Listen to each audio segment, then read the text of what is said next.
we need to talk about Eddie Howe and his impact. How impressed have you been with what he's done? Because I think there was a lot of doubts over his ability to manage a big side like this, with all due respect to Bournemouth. Again, it's what we were talking the other day. They were obviously, in January, I remember, everyone thought they were relegated, really, because they were so far away from, obviously, staying in the division. He picked up the team from the start. They start believing, the fans start believing as well, that obviously the change of ownership, and that was key. That was key for getting the team together, with the fans together again. And then I believe Down is so important because everyone he brought in, like we were talking the other day about, he's the main guy. You know, he's your manager. It looks like he's going to stay there for long. It doesn't, obviously, don't really know with these owners how they are in that aspect. But how they're doing things with all the money they have, I really like it. And he's the right man. When they got him, obviously, like you mentioned before, Bournemouth and Newcastle are different situations. You're talking the richest club in the Premier League right now, in the world right now, obviously.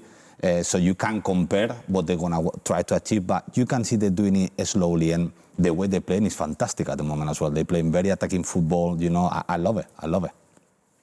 Eddie's way of playing hasn't changed, really. I mean, his mindset of what his team set up like was very similar to how he had it at Bournemouth. You know, obviously, Bournemouth, and we can talk about the size of the club and everything, but they were quite an open, expansive team at times.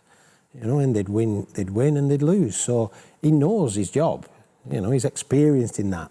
And I think it's been a breath of fresh air for him to go to Newcastle and take on that role and galvanise everybody. Because he galvanised players before at Bournemouth. You know, I remember him when he first went to Burnley.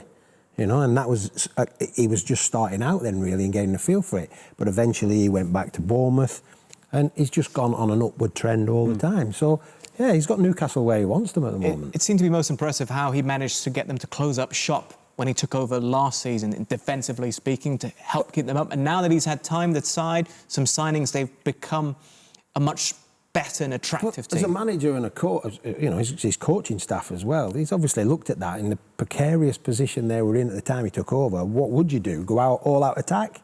Or would you at least try and stop giving goals away to give you the opportunity to win a game of football? And he's looked at that pretty clearly and done it. Did you meet him when he was much younger as well? I met him on a coaching course. Yeah, I delivered a coaching course when he was taking his licence so in all Manchester. the success is down to you? No. He probably learned a little bit off me, but hey, he's done magnificent. Yeah, I think he's done a great job. I thought he did a great job at Bournemouth. I think his man management skills are excellent. You know, with all the noise around the football club, with the new owners and the political aspect of it as well, I think he's dealt with that brilliantly. I think if you look at the recruitment, who he's brought in, I would think without exception, or I believe without exception, they've all been really good recruits. You know, Trippier at right back, you know, excellent player, top international player, but also the right character as well. You know, Dan Burn, who's not a top international, but actually really functional, does a great job. Pope in goal. You know, he started to get more out of Almiron, for example, and Joe Linton. Wilson, who he brought in to score goals up front. You know, I think overall you have to hold your hands up and say Eddie Howe has done a brilliant job. Yeah, the signings they made have all been astute and they've all played a role, except maybe Chris Wood, who seemed to be assigning to demoralise Burnley last season, to make them a little bit weaker, perhaps. And when all panned out, who got relegated, who stayed up.